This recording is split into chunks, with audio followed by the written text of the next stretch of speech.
This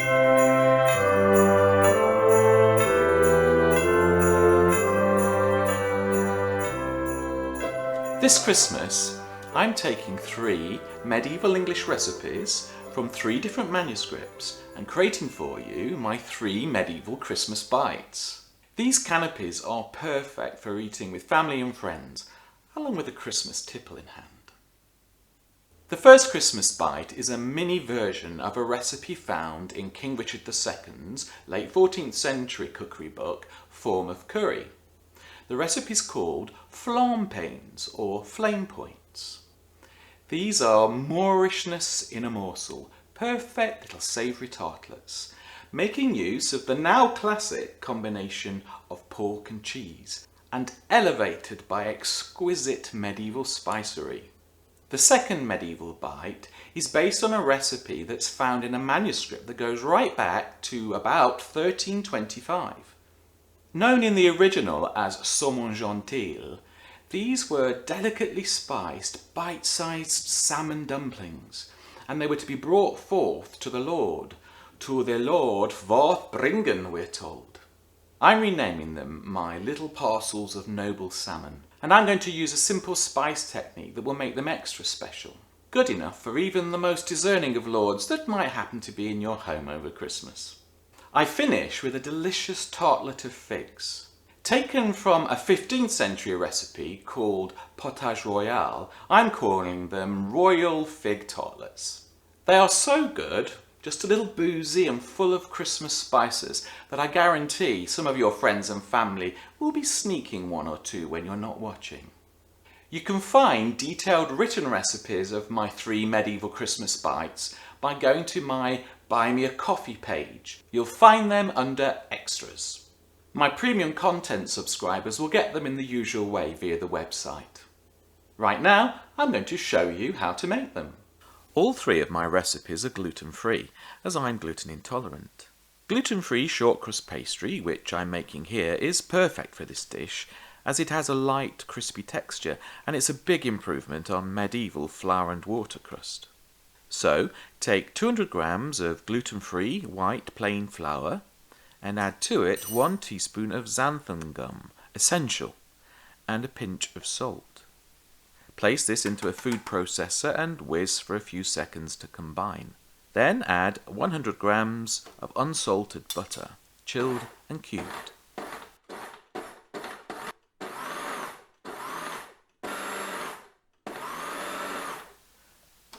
Process until you have a free-flowing, fine breadcrumb texture. Then add 1 large egg, beaten.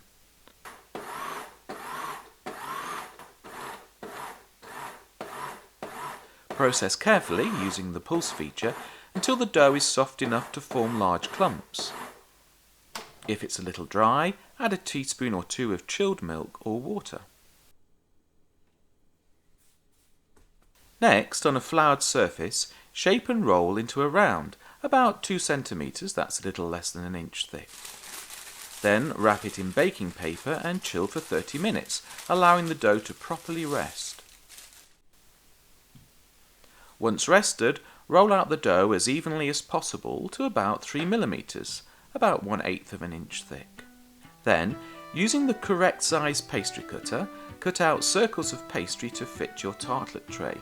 I find it best to do a tester first, as I always forget which cutter to use.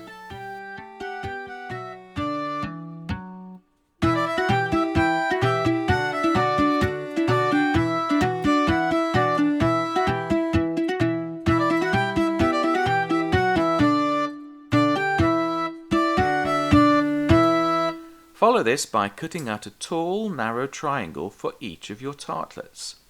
These will become the flickering flames or flame points on the finished flaumpeyns. Try saying that after a couple of drinks.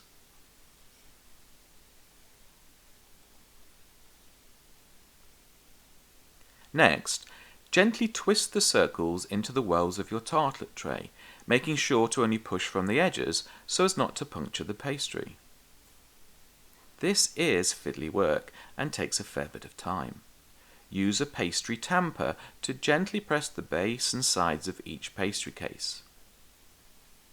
If you've not got the patience to do all of this, just use an ordinary sized tart tin, though obviously you won't have as many tarts.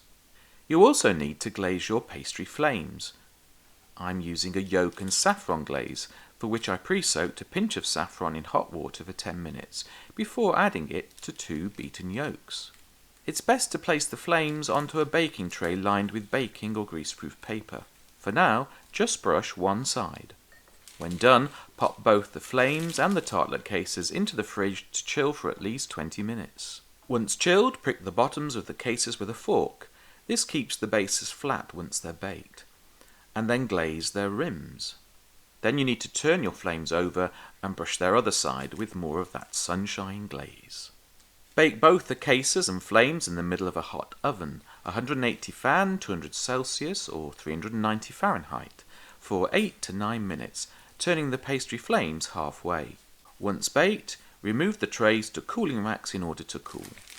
In the meantime, get on with making the filling. First, take 200 grams, 7 ounces of smoked streaky or fatty bacon and boil this for 3 to 4 minutes. Then remove from the pan, shaking off any excess water. Next, put the bacon into your food processor along with 150 grams, just over 5 ounces, of grated cheese. I recommend an extra mature cheddar.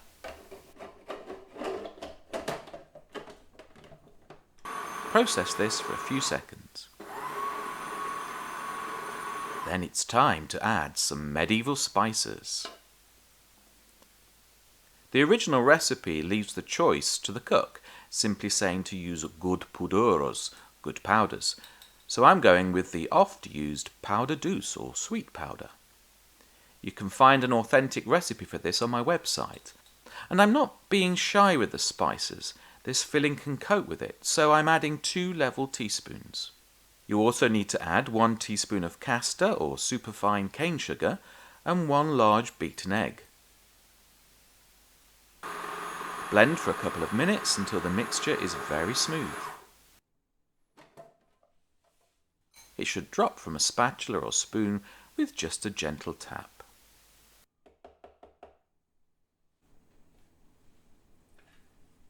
Spoon your bacon cheese filling into the pastry cases and use your finger dipped in water to smooth it over.